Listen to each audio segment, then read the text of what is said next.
Bienvenue à tous mes élèves de 6e. Nous allons dans cette vidéo voir comment il faut paramétrer la calculatrice pour qu'elle effectue correctement les calculs sur les fractions. J'appuie sur la touche Mode. Il faut que dans toutes les premières lignes, le premier mot soit en gras, sauf l'avant-dernière ligne, qui concerne les fractions. Dans l'avant-dernière ligne, il ne faut pas que simp-man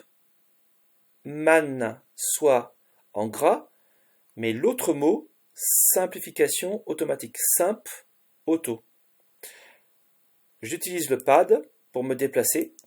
Le pad, c'est cet objet-là.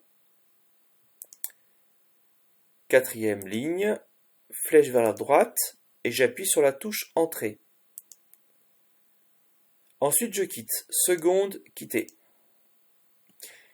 Si je rappuie sur le bouton Mode, j'observe qu'effectivement, pour toutes les lignes sauf l'avant-dernière, le premier mot est en gras. La calculatrice est à présent bien paramétrée. Seconde, quitter. Regardons le premier exemple. 78, trait de fraction. Pour obtenir le trait de fraction, j'appuie sur deuxième ligne, première colonne, n sur d, comme numérateur sur dénominateur. 78 sur 200. Flèche vers la droite. La calculatrice est paramétrée pour simplifier automatiquement et au maximum l'écriture de la fraction 78 sur 200. J'appuie sur la touche Entrée et automatiquement la calculatrice a simplifié au maximum. On obtient ce que l'on appelle la forme irréductible, 39 sur 100. Une autre vidéo sera faite où je vais rappeler plutôt, comment on simplifie la fraction. Ce n'est pas l'objet de cette vidéo-là, de la vidéo actuelle.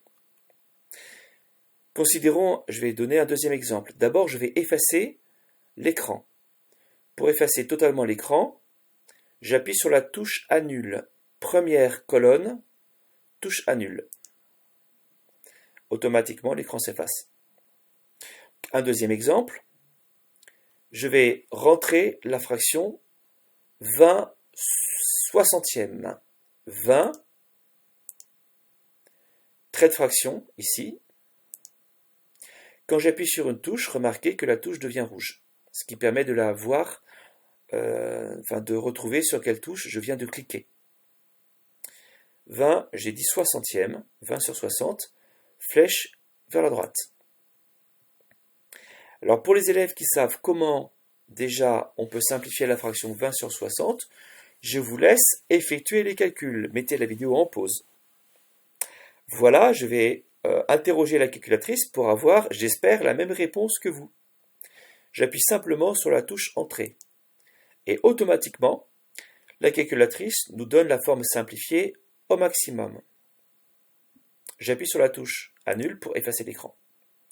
Maintenant, nous avons vu que, par exemple, la fraction 1 quart représente un nombre qui peut s'écrire de manière exacte à l'aide d'une virgule. Alors, si nous cherchons la forme décimale de 1 quart, nous avons beaucoup de chance parce que dans la forme décimale, après la virgule, cela va s'arrêter. On connaît déjà la réponse. On a déjà effectué le calcul en classe et on a vu que 1 quart est égal à exactement 0,25.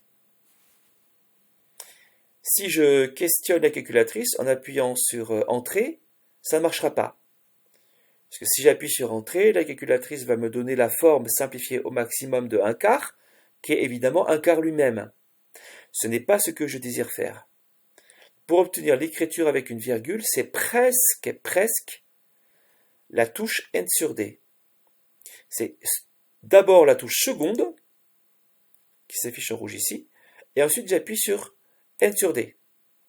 J'ai un petit symbole un petit peu bizarre, qui signifie la fraction transforme-la en conversion, fraction, vers forme décimale. J'appuie sur Entrée, et la calculatrice nous propose comme réponse 0,25. Remarquez que tous les calculs que nous tapons au clavier sont calés dans la partie gauche de l'écran, et toutes les réponses données par la calculatrice sont calées sur la partie droite de l'écran. Je donne un autre exemple. Touche Annule. Autre exemple. 6, trait de fraction, quart. Alors ceux qui savent simplifier déjà un petit peu les fractions, savent que 6 quarts s'écrit aussi plus simplement 3 demi. Et puis 3 demi, c'est 3 fois 1 demi. Donc 3 fois 0,5. Nous l'avions vu en classe. Et 3 fois 0,5, cela donne 1,5. Donc normalement, l'écriture décimale de 6 quarts, c'est exactement le nombre 1,5. Nous allons le vérifier. Touche seconde, touche N sur D, et j'appuie sur la touche Entrée. Et voyez, la calculatrice, effectivement, nous donne comme réponse 1,5. Voilà pour cette première vidéo. N'hésitez pas à m'indiquer si elle vous semble trop courte ou bien trop longue en durée, de manière à ce que je puisse, pour les vidéos suivantes, m'adapter à ce qui vous semblera être à vous le plus intéressant. Je vous dis à très bientôt, toujours sur Maths en clair.